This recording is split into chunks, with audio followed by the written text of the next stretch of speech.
Hi,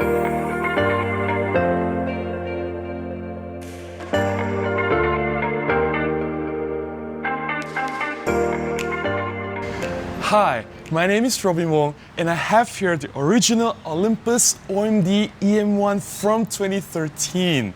In this video, I want to talk about why this camera was so significant to the industry and all the things that Olympus got right making this camera.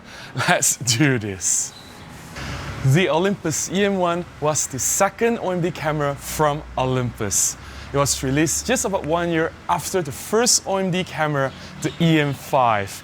The E-M5 was a legendary camera. It was a game changer in the mirrorless camera industry, and I've made a video exploring what made the E-M5 great. You can check out the video here. In comparison to the E-M5, the E-M1 is very similar in terms of specification. Both cameras have the 16 megapixel micro four thirds sensor, built-in 5-axis image stabilization, electronic viewfinder, flip screen. They were both weather sealed and made of magnesium alloy body.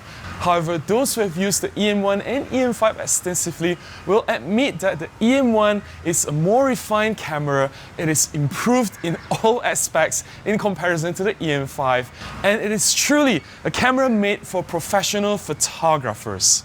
I will go as far as to claim that the original Olympus E-M1 was the first truly professional camera from the mirrorless camp. And there are a lot of other competing options from other manufacturers, but these other cameras fall short when it comes to autofocus, when it comes to image quality, when it comes to overall handling of the camera, or reliability issues such as not having weather sealing. In fact, it was the Olympus E-M1 that successfully convinced me to switch fully to the mirrorless camp.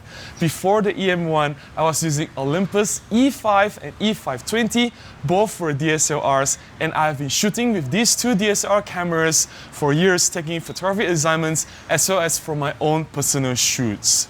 What made me switch over to the E-M1? The electronic viewfinder. What you see is what you get, and the natural, smooth and lag-free, large, bright viewfinder on the E-M1. It was so much better than what was found in the E-M5. Also, the color on the EVF, the electronic viewfinder, is now consistent with the LCD. This was a problem I've reported in my original review in the E-M5. I see different colors in the EVF and the LCD screen. And of course, a much improved autofocus performance in the E-M1. It was fast and reliable. I can capture critical moments as I see it happen. And the handling, there was an almost DSLR-shaped beefy grip which fits comfortably on my hand when I was hand-holding the E-M1. This was definitely a significant upgrade from the E-M5. This combination of feature improvements, including the autofocus, the handling, as well as the EVF, these have convinced me that mirrorless is indeed the future. So what did Olympus get right in the E-M1? Olympus managed to strike a balance. Balance is the key word here. If you truly look at the E-M1, it doesn't necessarily excel in any aspects when it comes to a camera. It doesn't have the best autofocus of all cameras. The winner of that category goes to the Canon 1DX or the Nikon D4 or D5 at that time.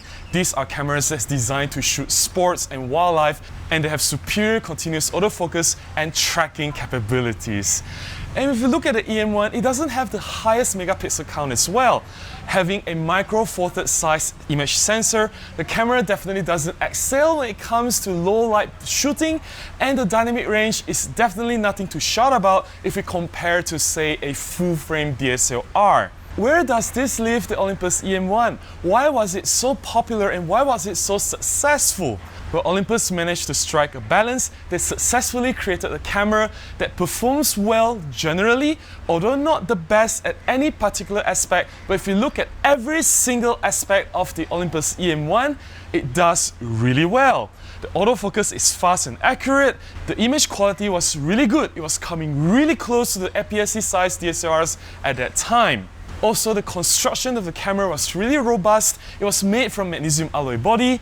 It is fully weather sealed, so in terms of usability, versatility and reliability, the E-M1 means serious business. The E-M1 will not win any categories, however, it will still get you the shots. At the end of the day, isn't that the most important thing? Paying attention to every single aspect is not an easy task. Creating a well-rounded camera that performs really well in everything that it does. This is something that Olympus has successfully done with the E-M1, and I believe it is the benchmark that Olympus has set that truly qualifies the E-M1 as a professional mirrorless camera. The second thing that Olympus did right with the E-M1 was to listen to the customer feedback from the E-M5. Although the duration of time was really short between two cameras, Olympus successfully gathered sufficient feedback and improved on all the weaknesses that was found on the E-M5. First of all, the buttons on the E-M5 were too small, and when you push it, it feels really mushy. So that was a big complaint from a lot of users having the E-M5. On the E-M1, the buttons were spaced much further apart and made much larger so that it's easier for you to press and have a feedback if you have actually pressed the button or not. Also, to improve the continuous autofocus performance, Olympus has included face detect autofocus onto the image sensor of the E-M1, which allows a much more superior continuous autofocus performance in comparison to the older E-M5. I've mentioned this earlier and I'll say this briefly again. One of my big complaints on the E-M5 was the electronic viewfinder having a different color profile in comparison to the LCD screen, and this problem was solved in the E-M1. To me, this is a very significant improvement. I want the colors and the brightness and the contrast on the EVF to match the LCD screen as much as possible. Also, the electronic viewfinder was larger, smoother, and definitely has high refresh rate in comparison to the E-M5. For a professional photographer, the handling of the camera is very important, and the E-M1 has a larger and beefier grip, and the hand holding on the E-M1 was like holding a very small DSLR. It is still small and light, yet at the same time very comfortable to hold. The 5-axis image stabilization, which was introduced in the E-M5, was further improved in the E-M1. Generally, the body construction is made much sturdier, and Olympus added a freeze-proof to the weather sealing, which was not available in the original E-M5. While these are not huge improvements, it is not a revolution, but the small improvements and the small upgrades made the E-M1 a much more pleasant camera to use, and it increased the chances of nailing the shots even better. And finally, the E-M1 fits better in a professional shooting environment. Item number 3 that Olympus got right in the E-M1 was to provide continuous support via the firmware upgrades. For the top-of-the-line cameras from Olympus, starting from the E-M1, Olympus releases at least 4 firmware upgrades, and these firmware upgrades are very significant. It brings in new features, it allows more improvements to the current features, and as well as it fixes some bugs which is found in the previous firmware versions. Some notable improvements that was included in the E-M1 firmware upgrades over the years. These include the live composite, which was introduced in the E-M10 camera, which was released after the E-M1, and the live composite was introduced back to the E-M1 using the firmware upgrade. Furthermore, the continuous autofocus shooting with the low burst sequential mode, which was only available at 6.5 frames per second initially in the first firmware. In the subsequent firmwares, Olympus allowed the speed to increase up to 9 frames per second, from 6.5 frames all the way to 9 frames shooting in continuous autofocus mode. To me, that's a significant improvement. Not just a small minor upgrade, but it does create a difference in real-world shooting environment. Furthermore, the original E-M1 was reported to have shutter vibration issues. This issue was not isolated to Olympus camera only. A lot of mirrorless cameras have a shutter shock or shutter vibration, where the shutter, which is a physical mechanical moving part, will induce a little bit of vibration, which was sufficient to induce softness to the image that is captured. To ensure that there's no vibration at all, Olympus introduced a new feature called 0-second anti-shock shooting, which was technically the electronic first curtain shutter. Olympus listens to the customer and they introduced the 0-second anti-shock setting via the firmware upgrade, allowing the users to mitigate or eradicate the shutter shock problem found in the original E-M1. The commitment of Olympus to continuously improve the camera, not just to fix the bugs or errors that's found in the camera, but to increase the functionality of the camera and add new features. I think the camera company deserves an applause, and of course, Olympus is not the only company that practices this, but trust me, they were the first and they were still doing this continuously and diligently for the newer cameras today. Some of the new features that are included in the E-M1 via firmware upgrade includes focus stacking, more extensive movie recording controls such as audio level control, and more frame rate options including the popularly sought after 24p recording. It is incredible that Olympus continuously to improve the camera, although the camera has been on the market for several years, and they still want to add value to the customers who have purchased their cameras.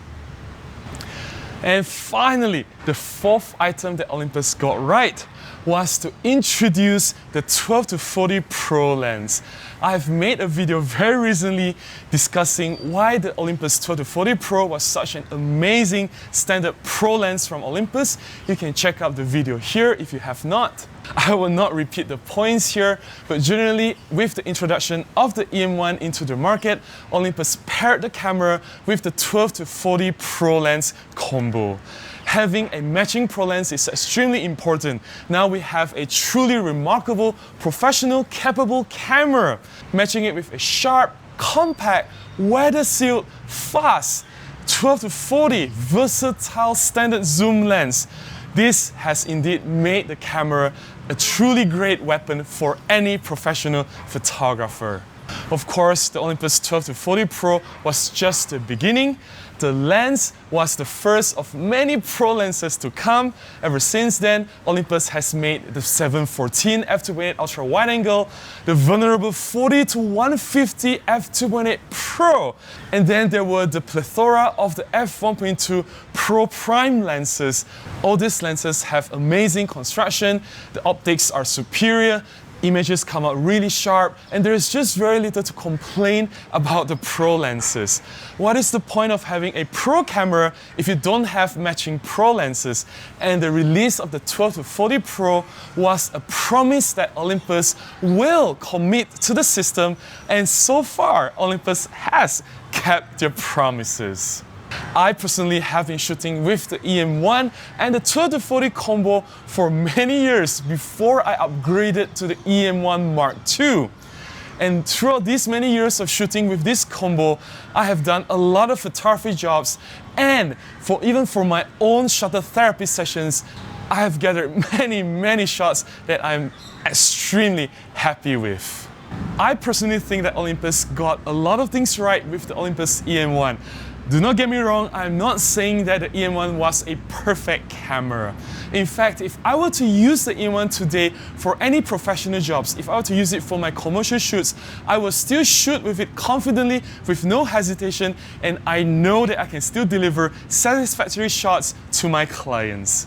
If the original E-M5 was the pioneer, was the game changer, and a peek to the future of mirrorless cameras, Olympus fully realized a true professional mirrorless camera in the Olympus E-M1. Do you agree with the points that I've shared?